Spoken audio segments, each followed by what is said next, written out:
Why the F would you promote an EV on a channel called Full Boost with nothing but petrol heads? Where is the boost? This channel is going down the toilet.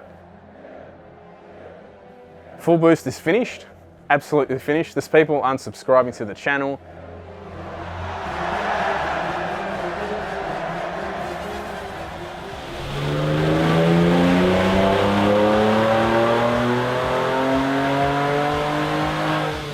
You did a video on the brand new Ford Ranger Raptor V6 twin turbo. It's a 3 litre, makes a lot of power. What's it rated at the crank, Luke? Over 300 kilowatts, or 297 or something?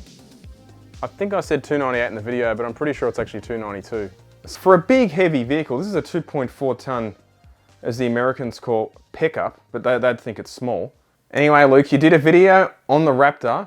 On the dyno, it made pretty good power. It made 267 kilowatts of the hubs. Yeah. People were commenting about the difference between the hub power and the wheel power. Now, of course, it didn't show a lot of power on the chassis dyno. The big, almost that was to be expected with big tyres. Big 33-inch tyres just robbing power. It doesn't mean a lot when you're running a car like that. Even with those big tyres, it was consistent. Thanks to Zane at Max Performance for doing the video with us. But there's obviously more runs you end up filming. You don't necessarily put them all into the video. Yeah. But like, that's not the main thing. The main thing is how many jet skis can you tow behind this new model? Glammed up tradies are going to be all over this. Nice power, too bad it sounds like a wet fart. The main thing Ranger owners want to know is how close can you tailgate with this new car? That's a pretty good point, yeah. Luke, future dashcam owners Australia superstar. Hey, I tell you what, that was the first time I've seen the base model ones up close and sat in them and all that. The first time I've seen one in the flesh, they're quite a upgrade. They look nice inside, huh? Yeah, they're quite a nice bit of kit. They're a fair upgrade over the last model. I still can't believe one wheel and tyre was 45 kilos. Yeah. That must be fun pulling them, and it must be fun getting them on and off the car. Sounds nice. There's a lot of comments about the noise of this engine. It almost sounds as bad as a Yaris. That's what I thought. When he first ramped it up, I thought, it sounds a bit like the Yaris, yeah? Well, that's half a Mang. This is full Mang on steroids. A lot of comments referring to Ford's new Ecotech. Sounds nice for a V6. It's sort of like having a pile of manure that doesn't smell as bad as you expect. Not bad. A lot of comments referring... God, I can't even speak today. If AIDS had a soundtrack, it would be the new Raptor. Just Ecotech swap your old Rangers, LOL, instead of upgrading to glorified plastic Mang Raptor. I would like to see how that plastic V6 is holding up after 30 years of abuse, like most V6 Commodores have copped from bogan owners and P-platers most of their life and still going strong. That's why every second 6-cylinder burnout car at burnout comps in Australia are Buick or Ecotech V6s, limited bashing all day, every day. Hey, here's a top tip, right? If I was buying one of those Raptors now, do you honestly think I could give a flying F about where the truck is in 30 years' time? There's a lot of Barra fans too comparing this to a Barra. It's like Ford bring out a 6-cylinder that makes good power, and it's like, I don't know. Are they worried about... What do you mean? I said that at the end of the video. It's the new Barra. But are they worried that it could take the shine off their beloved engine? Difference with these things, they'll go, from a dig, they'll actually put it down and go. Luke, when Not like a Ford, it just spits out diff bushes every time you launch a thing. Luke, when you can get 1 million kilometers out of these motors of boost, hard, and run daily, then you may have a worthy successor to the Barra. For now, it's just a minnow. Oh yeah, let's compare a taxi that doesn't do any heat cycles. It's just constantly hot for 10 years. Never even cools down. Yeah, same. Some truth bombs here though, Luke. Ford know what the segment of the market wants, even if it sounds like shit, handles like shit, and from an architectural point of view, is a completely flawed concept for a performance car, off-road car, or commercial work vehicle. Boy, that escalated quickly. The demographic that buys them, love them, and have more money than sense, so Ford would be mad not to push these on the market. Why would it have terrible off-road capabilities? Yeah, I thought it was that. I thought that was its shining light. It could do like Knight Rider kit launches, Dukes of Hazzard style, on all the promo ads. Then you got the Chevy fanboy that enters the chat. Bit disappointing, to be honest. Lower kilowatt output at the wheels than expected. I'll keep my 6.2 Silverado, thanks. Well, he's got a fair point, Jordo. I filmed a bog stock Silverado 1500, like a 21 model. They're quick, huh? At Heathcote. Stock 13.9s. As we're filming this bench talk, Zane from Max Performance is in that exact Raptor, and so far he's run a 13.5 at 100 miles an hour. Pretty impressive. 13.5, not bad. Jordo, it's rubbish. Everyone pisses and moans that these OEs don't make performance variants of these cars, trucks, whatever it is. And then when they do, they just get caned. For the same people cane them. That's true. And then look at this this ute at the moment. You can't just walk. I mean, there are supply chain issues, granted, but you always knew this thing was going to be a sellout. In the real world, this gets worse gas mileage, so you know where this guy's from, US all day, than a V8, unless you drive like a granny. And turbochargers wear engines out prematurely, do they? And have plenty of other complications and negative consequences. I would never ever buy a full-size pickup that did not have a naturally aspirated V8. I have owned 2 turbocharged vehicles and they both smell like an oil fire after 40 to 60,000 miles. Total garbage. So this guy's entire study is based on his own 2 cars. So when he says they're all fire after 40,000 miles, is this when he bought his total shitbox that already had 400,000 miles to begin with and then turned to crap? I mean, this comment's ridiculous. Every engine going around almost now is turbocharged, even little grocery getters. I bought a Cordia Turbo, Mitsubishi Cordia Turbo in 1996. It was my first turbo car. I traded in, I had a Commodore. I sold the Commodore, and I remember I was getting a roadworthy for it, and the mechanic said, "Oh, what'd you buy?" And I said, "A Cordia." And he goes, mate, they're no good. The turbos, after 150,000 Ks, you're going to have to like rebuild it. And I'm sitting there thinking, 150,000 Ks? That's heaps. Yeah, I know. What is it these days? If you get 20,000 Ks out of a forged engine, you're doing pretty good, aren't you?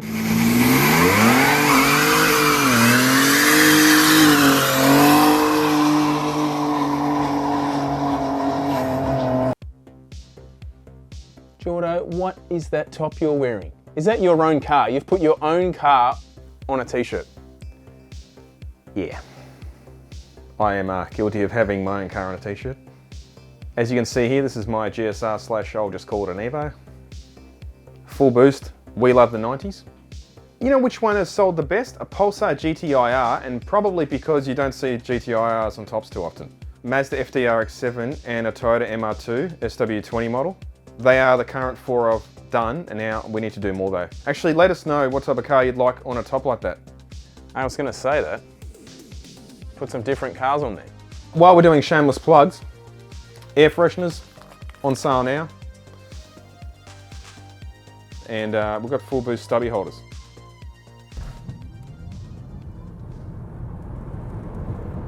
Jordo, that Raptor vid might have had a few salty comments, but it was nothing compared to the complete meltdown over the Tesla video we did. Full boost is finished, absolutely finished. There's people unsubscribing to the channel. How could we? Like, while I was seeing these comments come in, they were just going ding, ding, ding, ding, ding, every comment, I was just laughing my head off, thinking, this bench talk just writes itself, doesn't it? Look, as you just said, this channel is going down the toilet. No one cares about a remote control car that is claimed to be a performance car. Now, he used the words claimed before the words performance. What's the meaning of claimed? Hang on, isn't the car called Model 3 Performance? Claimed? The meaning of claimed is that something is the case typically without providing evidence or proof. So he says it's a claimed performance car, so he's saying there's no proof that this car is a performance car. I think there's a little bit of proof on Tesla's side with that. 0 to 100 in mid-3s, it might just get in that category. This video, it's like they watched it, through every bit of information the owner said about the car that was irrelevant, and we There's a lot of comments obsessed with towing. It's like, this is just a family car. What's it got to do with towing? It's not designed to go tow boats. It's not going to tow your trailer. It's not going to tow your boat. Try and tow something, put a few people in the car, and then add an extra week to your holiday. It's not going to get you out to your favourite camping spot with your family. For charging, and don't forget the petrol generator if it was offered as an optional extra. 100k for a car with a 10-year lifespan, do the math. As someone with a young family, like last year I went to one of those big four type Discovery, you know, the holiday parks, whatever you want to call them, down at the beach. The whole joint is just full of Toyota 200 series, that's it. There's no other type of car in there. If you use this logic, when I bought my Yaris... Say that again. When I bought my Yaris, I should have been considering how much this car could tow. How much it can tow, yeah. Because it can't tow. That doesn't matter what it is. It could just be a tiny little EV. It's got to be able to tow. He's burning a bit rich. And it's funny, the video actually covers the owner saying, EVs aren't for everyone. You know, take it from someone who has an electric car, they're not going to work for everyone. That was the point of the video. It wasn't trying to say, everyone run out, you've got to get an EV. It wasn't about that. It was just trying to show that this bloke is a car nut. His whole garage is full of LS turbos. LS setups. Yeah. And he's just saying, this works all right as a daily, and people just lose their minds. I'd say though, most people, I would take this to the bank, Jordan. I would say the majority of people bagging them out have never even been in a Tesla or something performance orientated. Oh, I've been in a few of them. Guaranteed. I've been in a few of them. I've driven a few of them. That's why I said to you, you drive this one. And it's extremely different. Like someone said to me, you know, that their car was just as quick. And I said, yeah, it probably would be outright, but it's hard to explain to someone because your car doesn't make like peak torque at 0 RPM. And to me, it feels like a car, if you've ever gone in like a decent small block V8 with a big head of nitrous and just comes on hard, that's what it feels like. It's just instant. I almost felt the car felt more impressive cruising at 40 and planting it than just off the line. Because I know off the line probably maybe it pulls more G's, I don't know. But I think it was just because you're already rolling, and for it to then just take off that fast. Hey, Jordo, we just lost 2 more subscribers. Can you just move it along with all this EV chatter? I think the main thing is not the fact that it's electric. It's the fact that I want to get gapped on the street by an electric car. What did you say? That's the core of the issue, isn't it? Because I watched, coming home from your house a few months ago, I watched this black Tesla. He treed like one of those SRT Jeeps, like 3 sets of lights in a row, and this guy, you could tell he was fuming. Why can't they make them so they are charging while they are driving? It's not rocket science. Yeah. Jordo, the hell Tesla doing? There's a hamster wheel in the back. When I read that comment, I actually thought of all those trollface memes where he just has perpetual motion with a magnet and it never stops moving.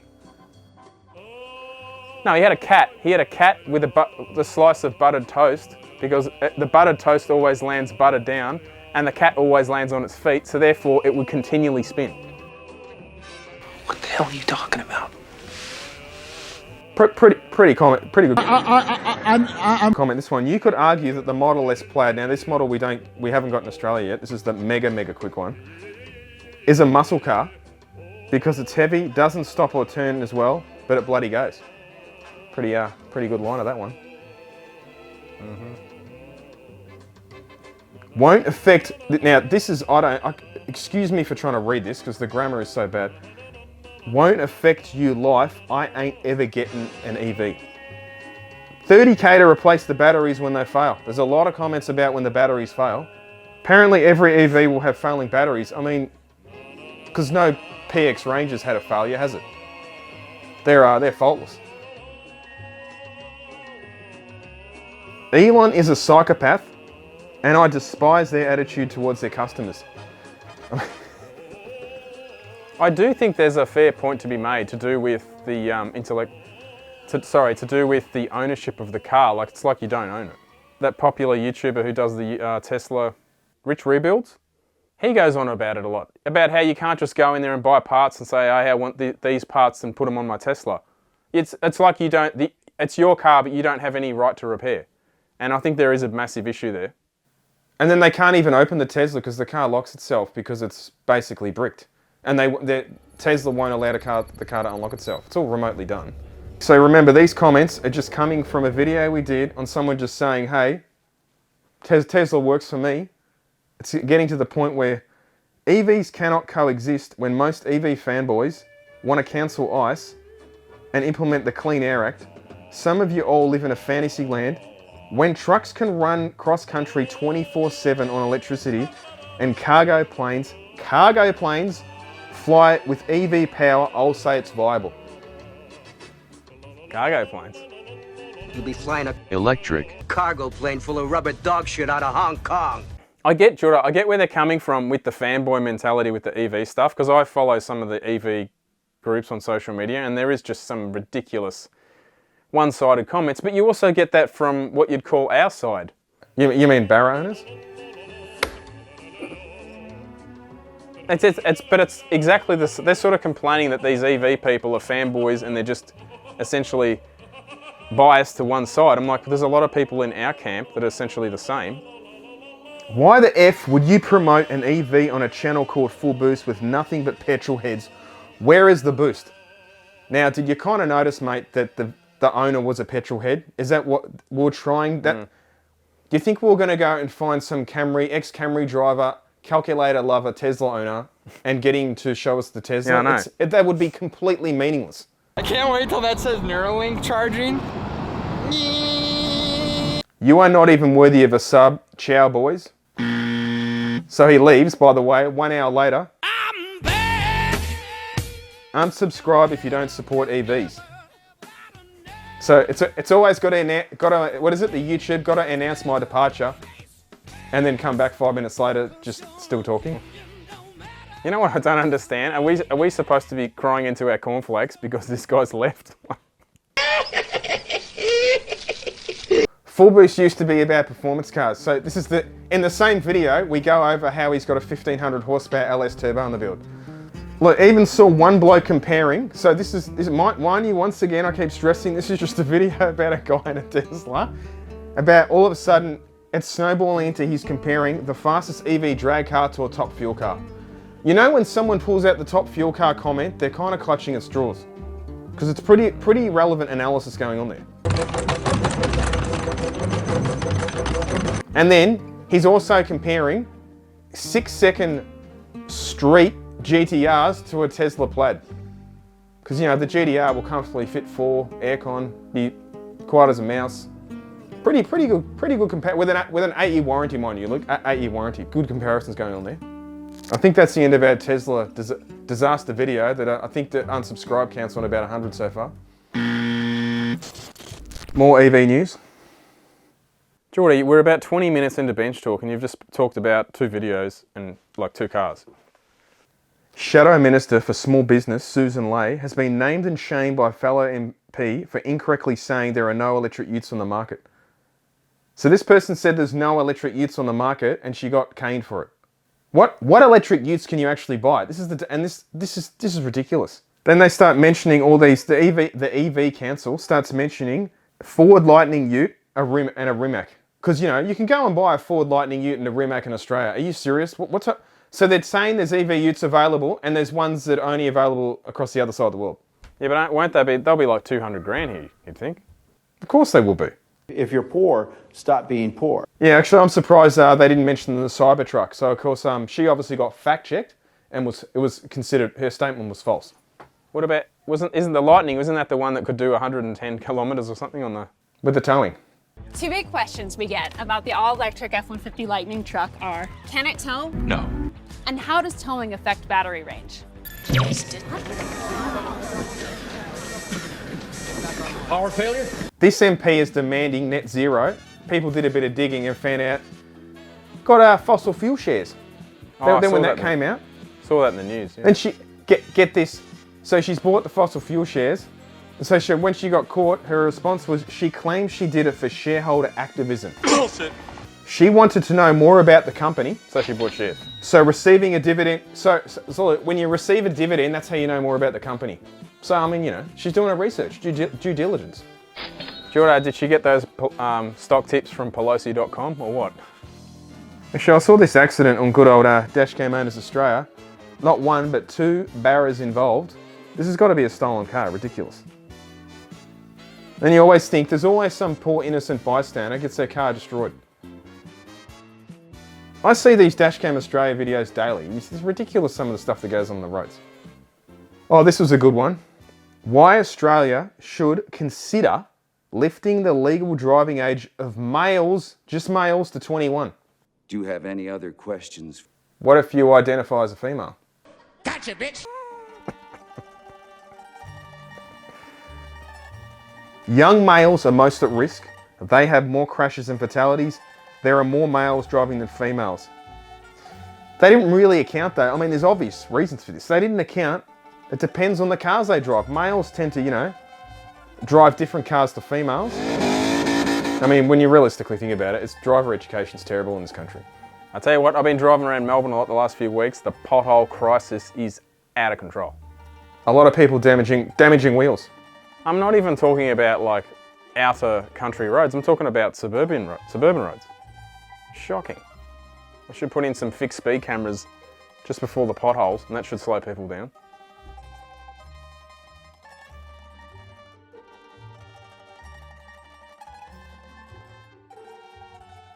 Giggity, giggity, giggity.